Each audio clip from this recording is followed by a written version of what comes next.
Okay. Okay. For those who have limited Quranic language, what is the best service source for understanding the Quran besides attending halaqah and asking the ulama? Jazakallah khair. Can you recommend any books or series of books to understand the Quran or translation with a deeper level in modern and simple English, especially for the youth? Most of us from Asian countries have been raised with a warning that tafsir translation are only for ulama and scholars. What is your take on this? Please comment. Should Muslims compromise on the site of the Mosque of New York so there will be goodwill in the USA for Muslims? Even our Prophet ﷺ compromised with the kuffars of Mecca sometimes for the better future of Muslims, and eventually victory over the kuffar of Mecca. Wouldn't $100 million be more productive for the ummah to invest in 100 different masjids across the US instead of so stiff and pushing ground zero masjid projects so hard? What is the encouraging negative media and turning general masses against Muslims and creating lots of hate crimes in masjids all over the country? Okay, really awesome questions, by the way. Okay, so as far as number one, Quranic studies, there are several resources available. In English, one of the things that we're trying to do in Bayyina is to create an audio library of a study of the Quran. So if you don't know about it, now you do, inshallah. If you go to bayyina.com, B-A-Y-Y-I-N-A-H, bayyina.com. If you click on podcasts, you'll see tafsir lectures on the Quran. We're trying to, over the next 10 years, do a series on the entire Quran. That's at least for audio listening. And it's a partnership between myself and Sheikh Abdul Nasir, who used to be at Colleyville. And actually he's leading Taraweeh this year also here. So he's doing just Tabarak. I already finished Juz Amma, and I'm going to start here at this masjid after Ramadan again. Bi-idhnillah. And all the recordings are put up for free, so you have access to them. The second resource, there are some very, very good books written in English on the Quran now, a lot better than what was out there before, and a lot more contemporary language. The number one book I would recommend is Pondering Over the Quran. This is a translation of Tadabbur al-Quran from Urdu into English, and it's excellent English. It's very, very good English, and it's very impeccably written. Once again, it's called Pondering Over the Quran by Islahi. That's the name of the scholar. A good translation, even though I have a lot of disagreements with translation, but nonetheless better than most that are out there. I would recommend Oxford University Press, Abdul Halim. Abdul Halim put out a translation of the Quran, and it's closer to the text than others, even though I have my share of criticisms of that translation as well. So you have those couple of resources. As far as having a meaningful relationship with the Quran is concerned though, each one of you, I don't care if you became Muslim yesterday or even Muslim your whole life, you have to convince yourself that you can and you will learn the Arabic of the Quran. You have to convince yourself of this. There's no way around it. This ummah has to know it. We are a multinational ummah that spans the entire globe, and everywhere the Muslims went, we learned Arabic. It's not just an Arab thing, it's a Muslim thing. It's not limited to the Arabs. It's part of our identity. You know, Ibn Taymiyyah rahimahullah said that every nation has a flag, and the flag of Islam is the Arabic language. Right? So this is our identity. Imam Shafi'i rahimahullah said it's wajib on every Muslim to learn it as much as it's possible. بِقَدْرِ جَهْدِهِ, as much as humanly possible. As far as the question of, we're taught that studying or the Quran is only for the ulama and scholars, there's an extreme. There are two extremes. I'd like to share both extremes with you. One extreme is I can read the Quran and figure it out myself. That's one extreme, and it's false. The second extreme is the Quran is only for the scholars. It has nothing to do with me. If the scholar tells me something about it, well and good, I'm not going to engage in a study of the Quran. That's also false. A healthy relationship with the Quran means you are studying the Quran, you are studying tafasir, you're studying an ayah, and when you don't understand something, or you want to make sure what you understood is correct, you go to the alim and you ask him. But you continue your own study. You continue to read the tafasir. The great works of the scholars were not written for scholars, they were written for people. Mufti Muhammad Shafi used to give radio lectures in Pakistan that were turned into the Tafsir Ma'arif al-Quran. It wasn't written for scholars, it was written for you and me. And now it's been translated into English too, Ma'arif al-Quran, even though the English isn't all that good. But the idea is these are written for us. So we need to study them. And of course you'll read things you don't understand. That's when you put the scholars to work and you go to the Imam. You come to Imam Zayd and say, Imam Sahib, what about this ayah? I don't get this. What does this word mean? Or what is this doing here? Can you help me understand? And maybe our Imams don't know, and they'll force them to do research and come back to you. So this is a healthy thing to do. And this is something we should be engaged in. We shouldn't be afraid of studying the Quran, but we should respect the scholarly tradition of it at the same time. Okay.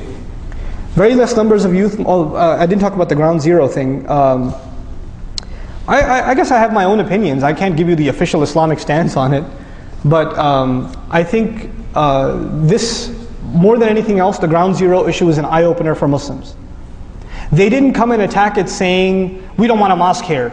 That was the first thing they said, but they realized that sounds racist and that sounds prejudice and it's against freedom of religion, so we're not going to go that route. You know what they came and said? We don't know who this imam guy is. We don't know what they get their money from. Right? They came with all these other questions. So we all know why they don't want it. They don't want it because it's a masjid. But now they're coming at those attacks from a bureaucratic or background check point of view. This is a great look in the mirror for us. You know why? Because now we know that when we run a masjid or any Islamic institution, our accounting better be crystal clear. And our background checks better be solid. If we're going to be in this country, we have to learn how to survive. And we cannot run our masajid the way a masjid is run in Hyderabad or in Lahore or in Cairo. It's not going to run like that. We have to have certified professional accountants. We have to have crystal clear accounting on the books. We have to have an open relationship with the IRS. We have to have open background checks, and we have to have even a transparent relationship with the authorities. They should know who we are, and we know who they are. So when somebody comes against us and says, what are you talking about, man? Go ask the director of the FBI, he knows our imam. Go ask him. Because they know who we are and we know who they are, we have nothing to hide. Right? We can't be this secretive, blocked off, the kuffar are trying to get us. Well, the kuffar live next door to you, okay? So, we can't live like that. So this is an eye-opener for us. As far as the masjid itself, my opinion on it is there are multiple roads we can take, only Allah knows which is successful. One of the roads we might be able to take is to take put a moratorium on the construction of the building or the establishment of the center, and say, because of the prejudice and the racism that we have faced, we have decided that it's in the best interest of our community to take a moratorium on the masjid issue, and we're going to not pursue the project for another year. But at the same time, we're hoping that this is a chance for America to look in the mirror and ask itself, does it really believe in freedom of religion and civil rights, and the right to happiness and things like that, and freedom of worship. So what that would do is it would actually create a discussion of shame on us within half-witted or at least somewhat intellectual Americans, right? It would create that discussion, and it's good for us to create that discussion.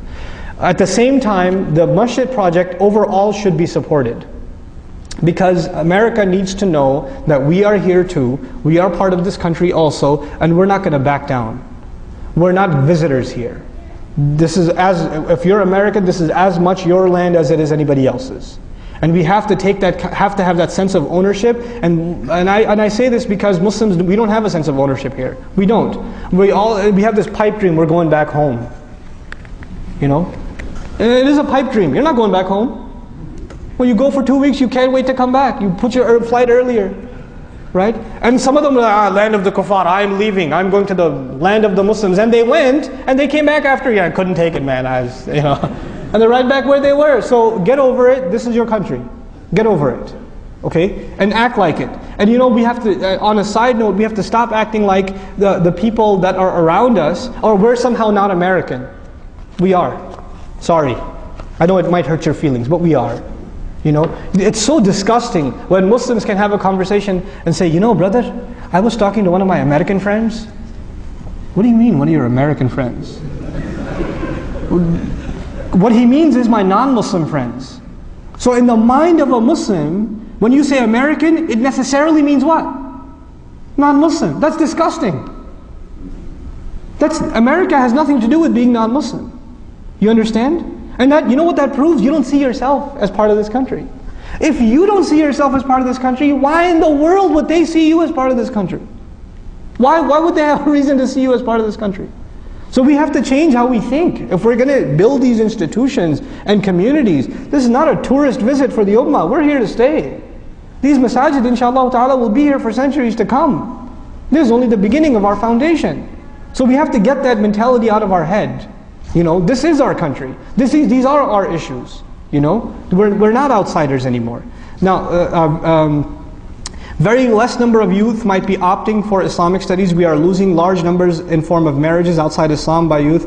How can we control this? We can't control it. The first thing is Islamic studies, in my opinion, you are free to disagree. I believe that a very, very, very, very small minority of Muslim youth should be studying Islam full-time.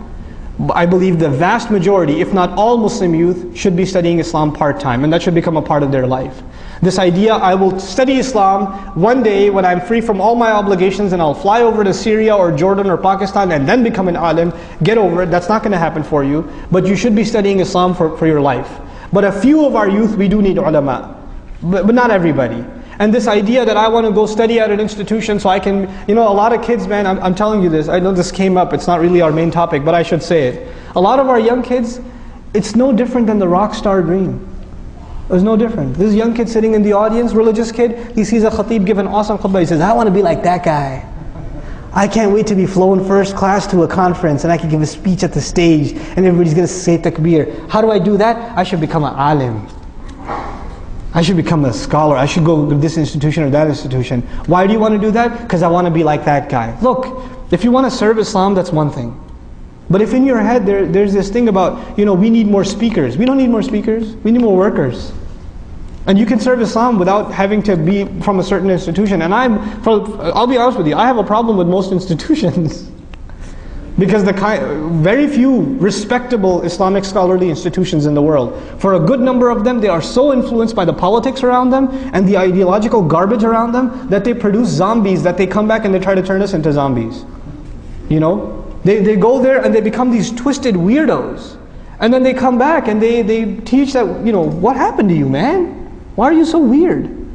So they go there and they become like strange. I'm not going to single out any institutions, but there are some very powerful, reputable, scholarly institutions in the Muslim world, in the Arab world, in the Indo-Pak, in the Africas. They are there, but a good number of them they're just producing shameful results. It's just shameful. They're not adding to the solution, they're adding to the problem. But this idea of Muslims marrying outside of the faith, that's not the problem, that's a symptom. The problem again is iman. We haven't educated the community properly or well enough. What is the best way to make this Islamic education affordable to all Muslims? Islamic schools are expensive. Islamic seminars are expensive. Islamic media is expensive. Awesome question. If the universities in America are not properly teaching Islamic studies for Muslims, then where should we pursue higher education of Islam in America? Okay, two very related questions. Again, my opinion, Allah knows best. And this will be the last question we'll take, right? Or you have tons more? You have tons more. Okay. So, as far as Islamic education is concerned, I am a big believer in providing sustainable, affordable, quality education. Now, how do you do those three things? I know some of you will not like my comments here, but I have to be true to my convictions. And I'll just say with you what I'm convinced of, and we can have a healthy conversation with it afterwards. May Allah reward all the Islamic schools all over this country for the effort that they've tried to do, or they've tried to make. And I know that if you try to criticize an Islamic school, people who work for it and have poured their sweat and blood and tears into it are naturally going to be defensive. I myself used to be the principal of an Islamic school. But I do have to say some things. I'm just going to come out blunt and say them. Number one, the vast majority of our Islamic schools in America are a monumental financial failure. Number one. Number two, they're a monumental administrative failure. Number three, they're a monumental educational failure. In other words, if the idea was we're going to teach Islam and Arabic in addition to secular studies, the two things that are taught worst in Islamic schools is Islam and Arabic. The least quality education is in Islamic studies and in Arabic. And if the idea was we're going to put our kids, and a lot of parents, let's be honest, a lot of parents put their kids in Islamic school not because they wanted Islam for their children, they just didn't want their boy having a girlfriend. That's why they put him in Islamic school, because they saw that this kid's getting a little crazy, so put him in boot camp. In other words, the Islamic school, right? So it's more of a sort of a patching the hole kind of thing. So a lot of our parents who are bringing our children to Islamic school aren't even very religious themselves. But they're only bringing them because they think it's going to plug a hole. And the thing is, the culture of an Islamic school, with very, very, very few exceptions, and inshallah this masjid is an exception, very few exceptions, the culture of the children in an Islamic school is no different than the culture of the children in public school, except that there's less interaction between boys and girls. But the things they have on their iPods, the things they're watching at home on a computer, the things they're doing on the weekends are identical to public school kids. That's pretty scary. And then on top of this, this is again my opinion, you do not have to agree with this. But this is my sentiment. The vast majority of the funds of a community, in a lot of places in America, go to the Islamic school. The masjid's built, and the majority of the funds are for the school. Yet the minority of the community, the small minority of the community, is sending their children to Islamic school. So the majority of the funds are serving a minority of the population, right? Now the thing is, I don't say stop that, but I do say that the majority of the population also has children, and they're also entitled to funds. It's just a matter to me, it's a matter of social justice, right? It's a matter of social justice. So what do I suggest? What I believe is we need to have two things, and this will be my next week, I'll do it again. Is that okay? Can I do it again? Okay, next Sunday again. But this is what I'll talk to you guys about next week. After school programs, where our children get help with their homework, they get sports time, and they get some Islamic studies. For all the children of the community, the ones that go to public school, the ones that are homeschooled, all of them, 3 hours, 3 or 4 days a week, they're here, they're getting good company, they're getting sports, they're getting better at their academics in school, they're getting Salat al-Asr in the masjid, they're getting some Quran exposure, their reading becomes solid, they start getting into halaqat of tafsir and other things, they're maturing as Muslims, they're developing friends that are Muslims around them, so they're building this culture of affinity with the masjid and friendship around the masjid. And they're developing affinity for a role model that is Muslim. Very affordable, very sustainable, and inshallah ta'ala very powerful, that if we can do this. And we have the resources, it doesn't take money, you don't have to raise funds to do this. It's very easy to put together. That's the first. The second I spoke about last night at Plano Masjid is revolutionizing Sunday schools. But we'll talk about that another time, inshallah ta'ala. But these are two things we can do. The other thing is, we're in the age of podcasts and digital media, so a lot of Islamic education can actually be recorded education. The great number of Muslims in Egypt studied the tafsir of Quran listening to, Khawatir al-Sha'arawi rahimahullah. Why? Because they were broadcast on the radio or recorded tapes and things like that. It's okay, you can listen to these things and learn a lot too. For most of the time when you're sitting in a seminar, you're listening anyway. So we need to make free recordings available. And it's easy for us to do that with iTunes and podcasts and things like that. So that needs to be a culture within the Muslims. The other thing is, I am actually a big fan of, I'm condoning, even though I think I have ideological differences here and there, but overall I think the fact that Zaytuna College is in existence is a great success for Muslims. That the fact that we actually have an accredited college of our own, and inshallah many more to come. But we need to build our own institutions of higher learning. And if we can't get there, then the next best thing, we need to fund institutions of higher learning in existing colleges. So we have the Department of Islamic Studies run by the Muslims, funded by the Muslims. We need to be doing that. So we create opportunities for our youth to study Islam at high levels in this country. If we don't build educational institutions, we have no future in this country. It's not going to happen. There's like what's going on right now. They need the audio if we want to continue. Do you want to continue? No, we don't have to. There's too many people. This is what we'll do, inshallah. So I got through half of my presentation, inshallah. The other things that I wanted to talk about, I'll just give you a synopsis of it. The next two things I'm going to talk about is a business plan for masajid. How do we create a sustainable business model for masjid so they can sustain themselves? An intelligent distribution of human resources, social sciences and Islamic studies, which is a very important topic. How we need Muslims, therapists, social workers, marriage counselors, things like that. That needs to be an industry in and of itself because our homes are broken and we need people to talk to. So this is an area that needs a lot of work. And finally, inshallah, we'll have a long conversation about engagement. Engagement means how do we fight back against the wave of attack in the media? How do we effectively fight back? How do we engage so that our neighbors, for 5 square miles, everybody knows what this masjid stands for and they're respected? How do we do that? That's engagement, inshallah ta'ala. So that we'll have that conversation bi'idhnillah ta'ala next time. I pray that this obscure collection of thoughts was of some benefit to you, and I pray that we as Muslims are able to think seriously about our own future and about moving our communities forward. And I pray that Allah Azza wa Jal give all of the efforts that are being made by the Muslims, He gives them strength, He gives them, He fortifies them. I hope none of you take my comments incorrectly. I love Islamic schools, I do, but I don't think they're enough. I really don't think they're enough. And we have to be critical of our own efforts. If we're not critical of our own efforts, nobody's going to be. And we're not critical of them in order to bash them. We're critical of them so we learn to, or constructively, so we make them better and they make us better. Because that's what the institutions are there for. We're there to make them better and they're there to make us better. So we improve our masajid, we improve our schools.